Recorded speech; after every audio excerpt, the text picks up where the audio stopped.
How we doing, everybody? It's your guy Wardy here. It's June 18th, 2025, and we have so much to get into in our latest Big Mets update segment. But if you guys still have that sour taste in your mouth the way that I know I certainly do from this past night and didn't check out our post-game coverage and the Mets being walked off by the Atlanta Braves in a horrendous fashion, make sure to check it out on the platform in case you guys haven't already, because now that the Mets have dropped 4 straight games, Francisco Alvarez continues to look more and more like a liability right now. So we will have a segment in today's show by comparing and contrasting Torrens and Alvarez on both the offensive and defensive output this season. Who's warranted a more playing time, even though it goes without saying that Torrens is obviously in that category to a heavy degree right now. What went in the mind of Alvarez yesterday as well, not only between the pass ball, the throw in the infield, but also shaking off there what Reed Garrett wanted on his pitch. Instead, they go there splitty, and that ties the ball game. A lot of frustration happened, leading to the Mets now dropping 4 straight ball games. But let's get into now what is next for this Mets team, not just on the Torrens and Alvarez front,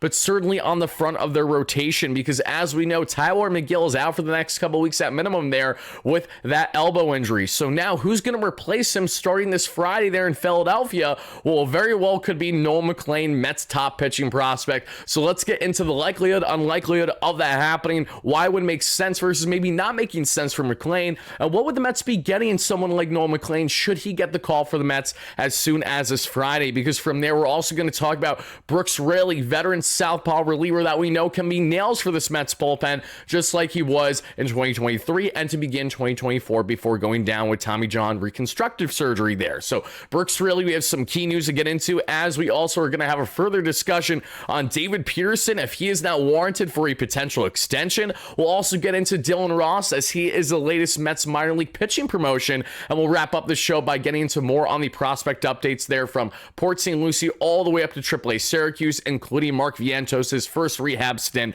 of the season. So sit back, relax, get yourself comfortable for the ride that is our latest Big Mets update segment, everybody.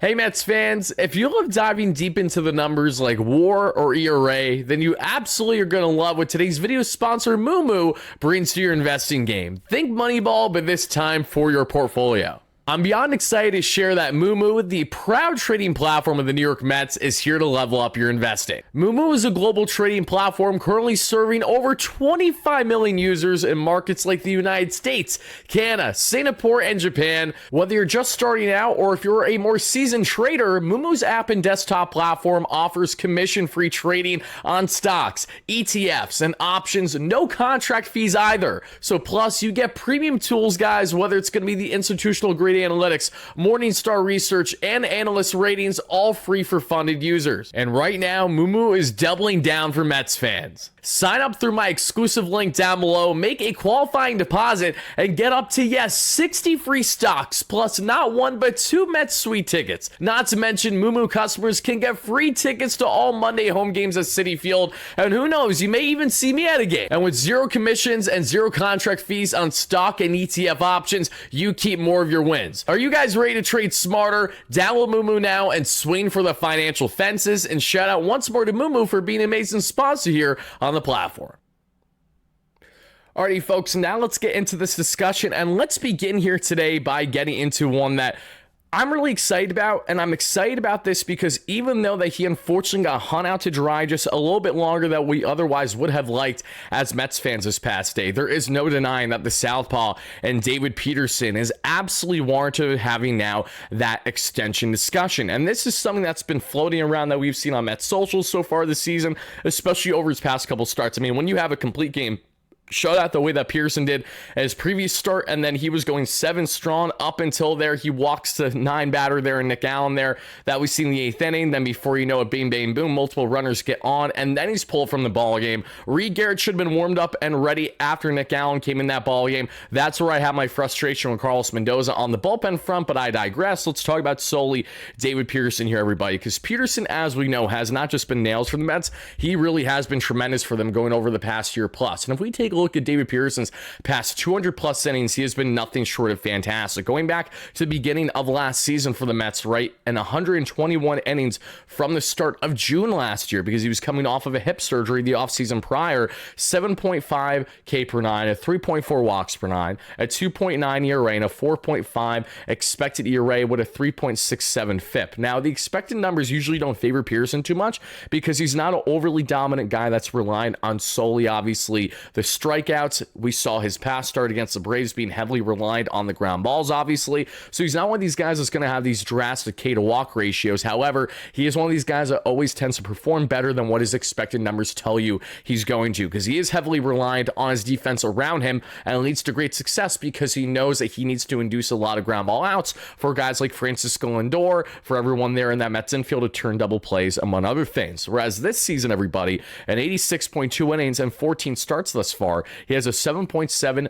K per nine, a 2.9 walks per nine. That's the lowest walks per nine so far in his career over this kind of sample size. A 2.6 ERA and a 3.7 expected ERA and a 3.07 FIP. So the expected numbers continue to get better for Peterson, all things considered. And David Peterson, who is still under contract until the 2027 offseason, in my opinion, is a prime candidate for the Mets to consider for extension as soon as this year. And when I say as soon as this year, obviously it's not necessarily going to happen tomorrow. I don't expect an extension to happen anything sooner than probably, in the offseason, if I had to guess right now. If it happens in season, awesome.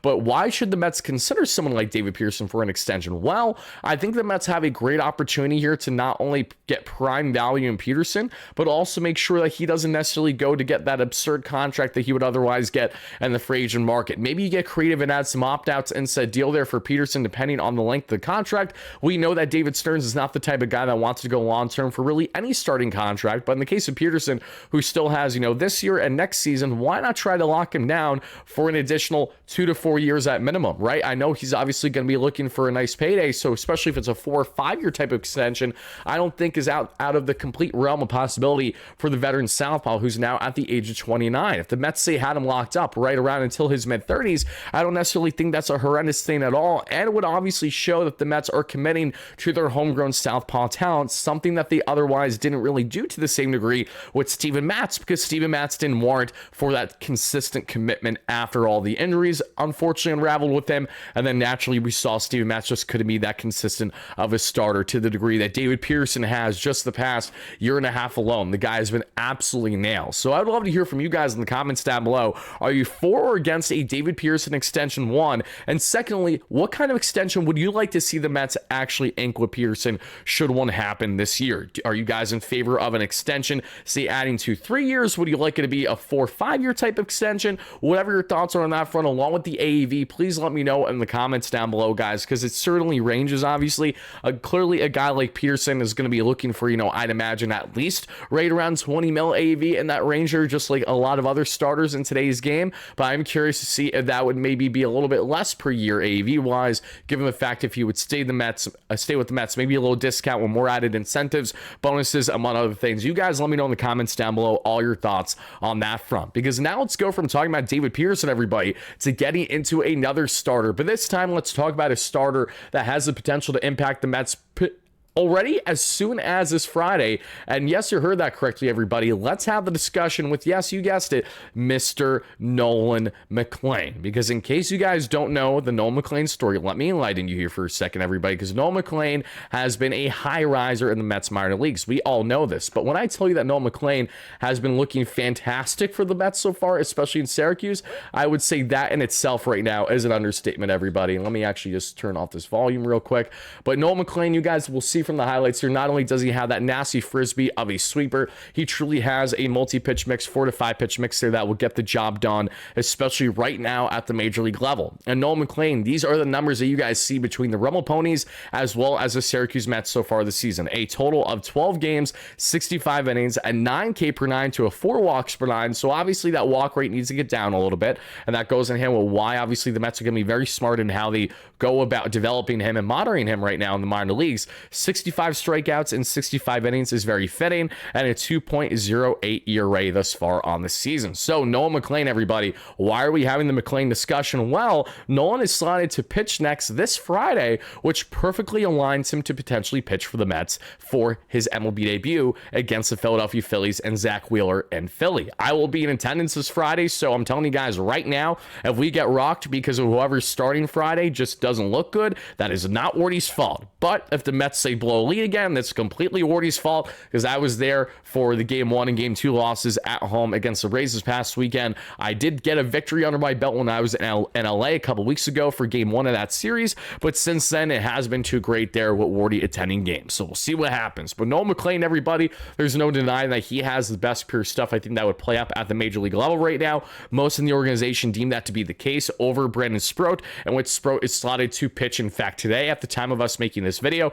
Justin Hagman, who's called up by the Mets already this season, is slotted to pitch this Thursday, so he is another option that the Mets are considering, as well as what you have there then for Saturday, which would be Blade Tidwell's next slotted start, when, mind you, Tidwell did give up, I believe, 6 earned runs in his latest start there at the AAA Syracuse level. So as you guys can see, Nolan McLean has been nothing short of dominant that we've seen from the Rumble Ponies there to now, yes, the Syracuse Mets level. And what I love so much about McLean is the fact that he has had more consistent starts of actually looking sharp than any other top Mets pitching prospect in recent years. Between himself, Blade Tidwell, and to a degree when he was in that group, Dominic Hamill, Brandon Sproat, we await Jonathan, obviously, even going back to the Mike Vassals, etc. No one has looked this good, this consistently in AAA the way that Nolan McLean certainly has. So that alone is why McLean feels like he is the next man up, everybody. But now let's get into both the pros and the cons with bringing up someone like Nolan McLean, because if you guys don't know, Nolan McLean is not on the 40-man roster,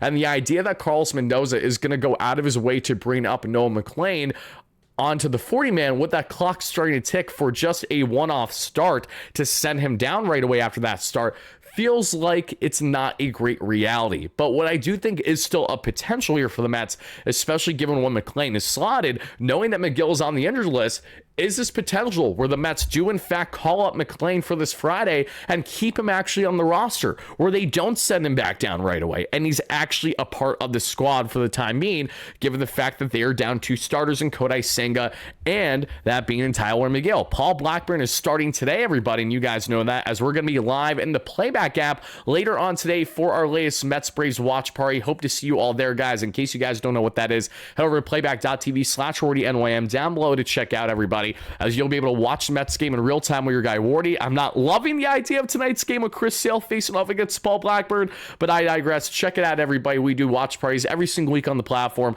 live on YouTube for the first couple innings, and then we'll be live solely in the playback app during that time. And all you need is an MLB TV subscription, a link with your playback account, and you'll be able to watch the Mets game live in real time with your guy Wardy. But now to get back on this, everybody, to talk more on Nolan McLean, the fact that he's not on the 40-man, and it is his biggest demise here. Blade Tidwell is on the 40-man, Justin Hagman is on the 40-man, and Justin Hagman obviously could get pushed a day and have an extra day's rest and then start for the Mets to begin Friday's outing. Blade Tidwell could obviously come that we would see there on short rest, but Mr. Nolan McLean is the only starter in the Mets minor leagues that is perfectly aligned to pitch for the Mets this Friday. So should we find out that McLean gets called up, all I'm telling you is don't be surprised to see that become a reality right now after everything that I just relayed to each and every one of you. And now the question lies, Mets fans, are you for or against the Mets potentially calling up one of, if not their top pitching prospect, Nolan McLean, to the major league level already here this Friday? Now, as Carlos Mendoza stated from this past day,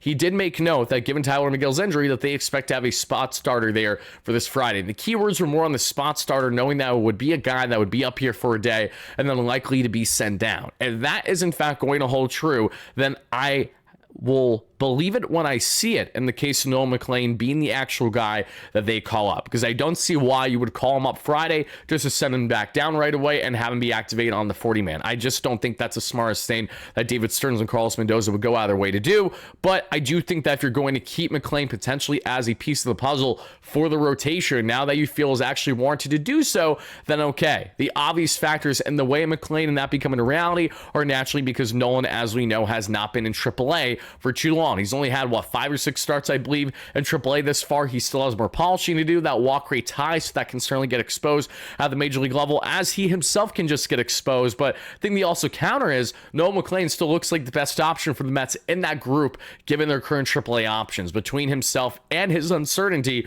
over a bigger question mark in Blake Tidwell, even with his taste of the MLB level in that doubleheader against the Cardinals, he wasn't all that sharp. He was kind of all over the place, as we know. Had a fastball touching 99, but that was pretty much it there. And then you had also Justin Hageman, who didn't look terrible in Minneapolis, Minnesota, where the Mets sadly lost that game because Harrison Bader was just torching us that series, if you guys remember.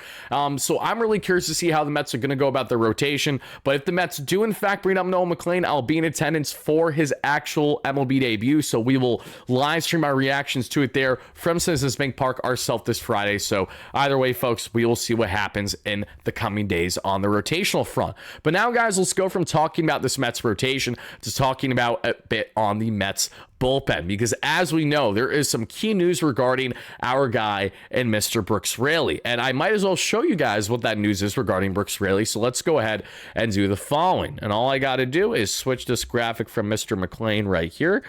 Let's do exactly that. Bang, bang, boom, and now we're done.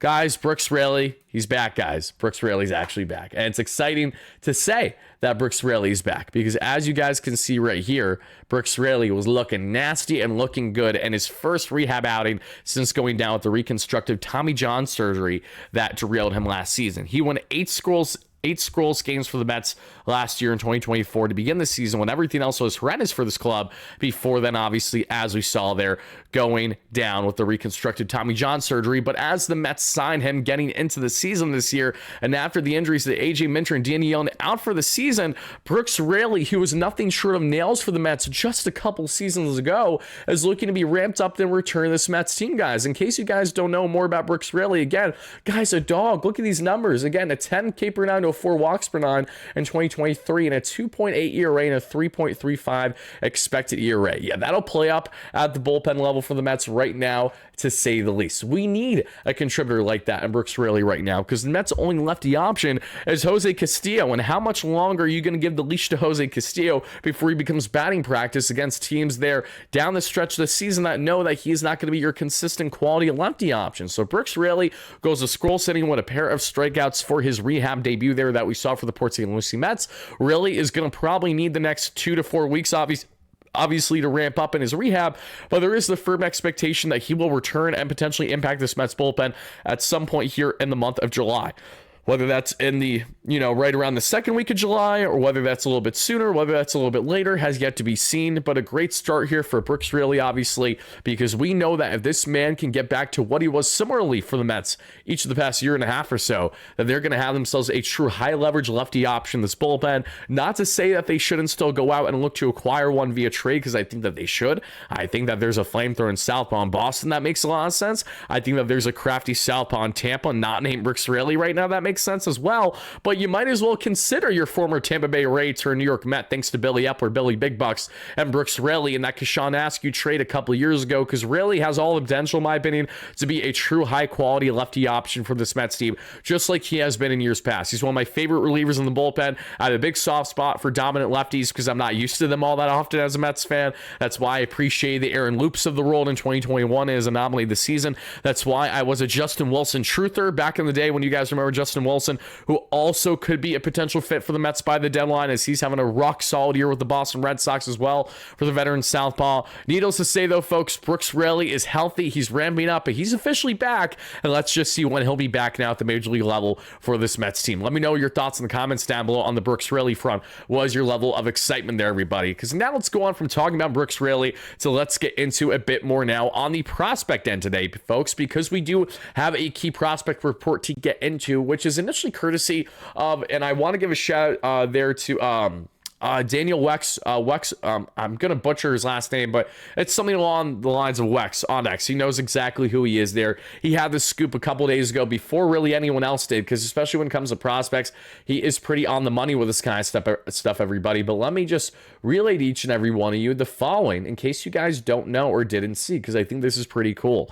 So, as you guys can see, and let's get rid of this. Let's actually minimize this.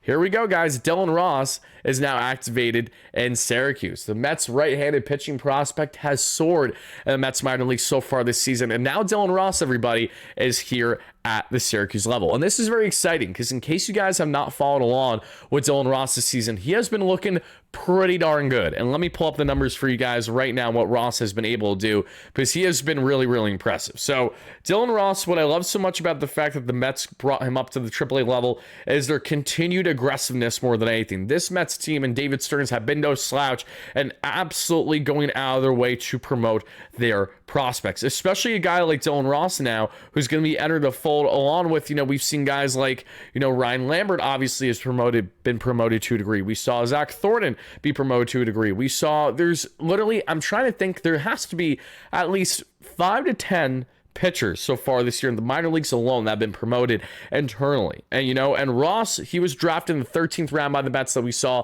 back in 2023. And since then, guys, he has looked fantastic. He began the season, mind you, in high A there that we saw in Brooklyn, but he was promoted quickly there that we saw at the Rummel Ponies after posting a 1.54 ERA in just 10 relief outings there. And then he was striking out 23 hitters in 11.2 innings. And while he did post a 4.35 ERA in set innings, he continued to strike out those hitters at a good rate, and also did a very good job on averaging 16.8 strikeouts per 9 innings. So yeah, a lot to love here on what Ross has been doing at the minor league level, everybody. So don't buy in as much with the ERA as you are in the pure stuff and someone like him, and we will see how he continues to perform now as a multi-inning relief guy there at the Syracuse Mets level. The Mets have an abundance of arms to choose from now when you look at all the way from Brooklyn Cyclones to the Rummel Ponies to now with these Syracuse Mets. They just have a plethora, and that's why, as excited as I am to see what the Mets and David Stearns are going to do at this year's MLB trade deadline, I do have a level of faith that the Mets can tap into some of their in-house options, especially there in Syracuse still, and try to get the best out of said players. And speaking of Syracuse, everybody, I do have some key notes to share on the Syracuse Mets for a second, because they're unfortunate if you were a fan of either player. Anthony Ghost, the southpaw who the Mets signed heading into spring training. He was with Genesis Cabrera, who has since been signed with the Chicago Cubs and has been solid for them. As we know, Anthony Ghost, who's one of the few lefty options the Mets had left in Syracuse, opted out of his contract, as a matter of fact, and he has signed with the Arizona Diamondbacks since then. So Ghost is a true snake, if you will, no pun intended, even though the pun is in there, and he is now in Arizona. And John Singleton, big bopper of a home run hitter, who's been stored in AAA because the Mets were not going to be calling him up anytime soon. They really don't have any room or use for him at the moment, and we would see John Singleton has in fact opted out of his contract as well, and he is seeking to sign elsewhere too. So the Mets lost some key minor league depth this past 24 hours there, and John Singleton and Anthony Ghost. Nothing that they're going to lose sleep over, obviously, but I wish both those guys the best in their respective careers going forward. But now, guys, let's wrap up the show by getting into our latest farm report, beginning there in Port St. Lucie, and then we will end there all the way up to AAA Syracuse, everybody. So I'll go back to showing you what were the positive highlights from this past night's very frustrating Game 1 loss there to the Atlanta Braves. Just enjoy what David Peterson did do right, and then obviously what the Mets did right on the offensive end between the one and only Juan Soto and Tyrone Taylor. Tyrone Taylor's been looking so good lately too. All the more reason why that game pissed me the hell off for them to lose in the fashion the way that they did. But as we saw, everybody, I apologize, folks. Breaking news just happened as we're doing this recording, so I feel inclined to state it. Scoop per Kurt Badenhausen on X. The Tampa Bay Rays are in advanced talks to sell the club to a group led by Jacksonville home builder Patrick Zalewski. And let's see. Parties have signed a letter of intent, and the price is roughly $1.7 billion. Oh, wow, guys. The Tampa Bay Rays are on the cusp of being sold. Very interesting. We'll see how that obviously changes their operation, the kind of stadium that they find themselves playing in, among other things. But now getting the Port St. Lucie Mets, they dropped their latest game. 11-4 was the final, everybody. And what we saw was the following. Colin Houck had himself another big game. 2 for 4 for the Mets 2023 first round pick. The infielder there with an RBI. Houck now batting .252 with an .814 OPS. So happy to see that. Davison Gutierrez, 2 RBIs for the Venezuelan catching prospect. .700 OPS for him. Pitching Pitching wise, Brooks Raley went 1 shutty that we saw. We saw Hurtado go 3 shutty there. Still has yet to allow an earned run there at the Port St. Lucie level this season. And that's all she wrote on the notables. Let's now get to the Brooklyn Cyclones, and they're 44-20 now in the season, folks. Huge year for them. And offensively, you get key standouts like Patrick Ewing with a couple walks and a run scored, a 307 average and 836 OPS in center field. Carson Benj and right, 2024 first round pick for the Mets, and good buddies with Nolan McLean out of OSU, 2 for 5, 306 average and 916 OPS. Benj had his 5th triple of the season. Jesus Baez looking fantastic as well, 1 for 4 with 2 runs scored, an RBI and a pair of walks there for Baez. 258 average, 755 OPS. Jacob Reimer had 1 hit and a run scored, but a 290 average and a 909 OPS in the hot corner. Eli Serrano, 2 for 5 with an RBI, 239 average, 786 OPS in left field. Suero at catcher, I love the Bronx native, 4 for 5 with 3 runs scored, 3 RBIs, 2 runs scored, 244 average, 810 there on the OPS. And Boston Barrow, 2 for 4 with 2 runs scored, 2 RBIs, a 606 OPS.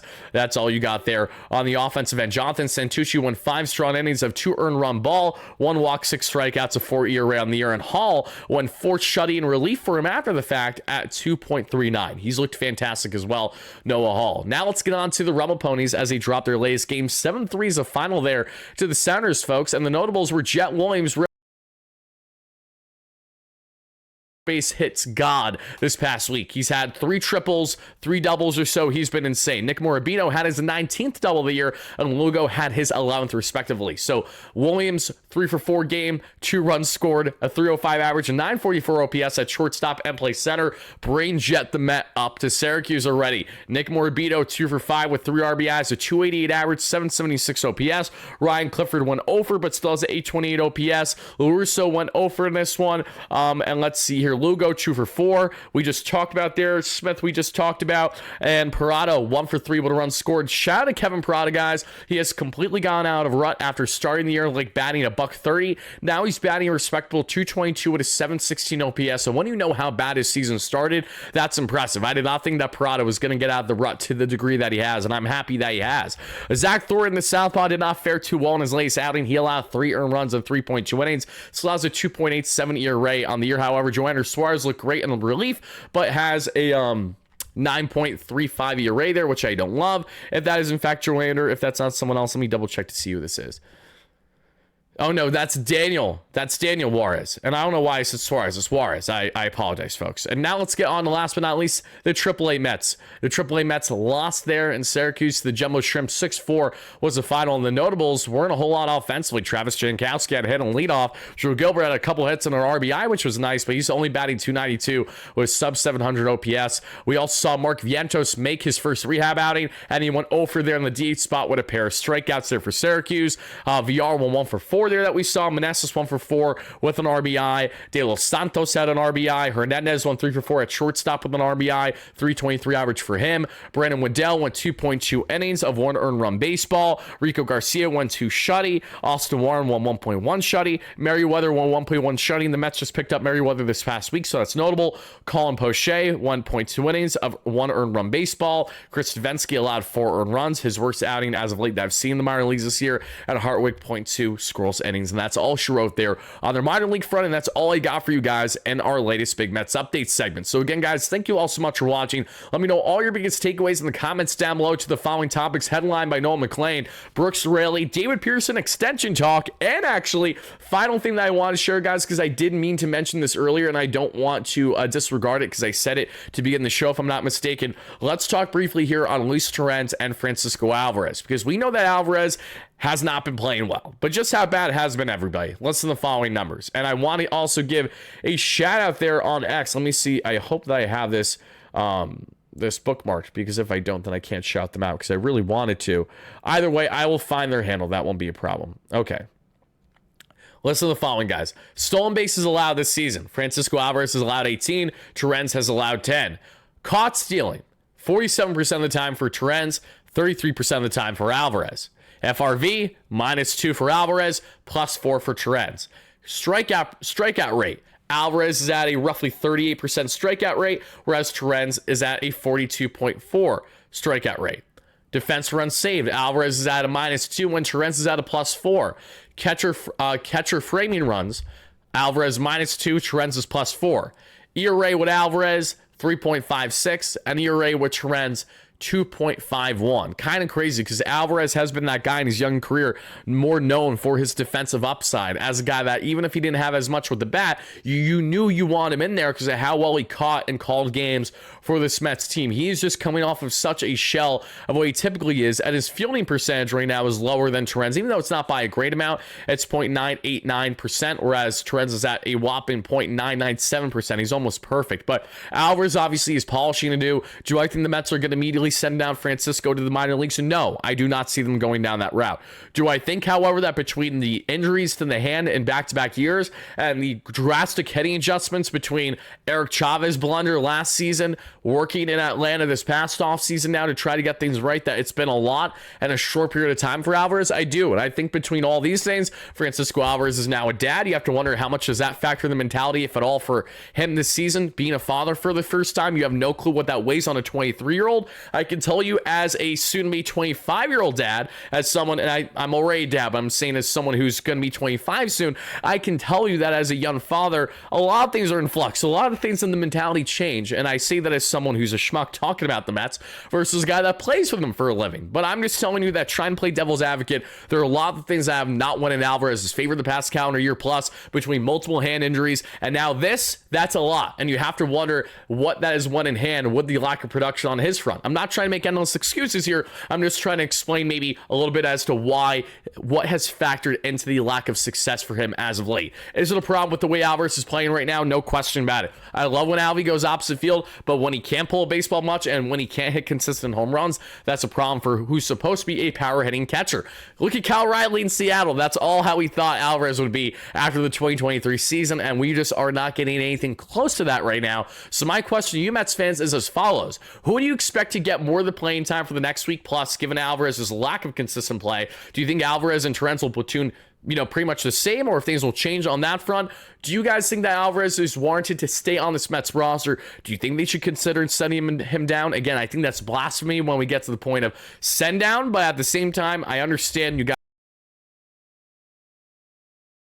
to begin the season in various ways for this Mets team. But that is what I'll leave you with, everybody. Thank you again so much for watching. Let me know all your thoughts again in the comments down below to the following topics, and I will see you all later for our watch party. That'll be beginning right around the game start, if not maybe 20 minutes before the game, live on YouTube as well there, that you guys will see there in the playback app. Also check me out. I'll be live in the Bleacher Report app as well today, guys, for you guys to check out for MLB wide topics right around 5 p.m. Eastern, so barring changes. And of course, guys, thank you so much for hitting that like and subscribe on your way out. Let's go Mets, baby. Peace out, folks.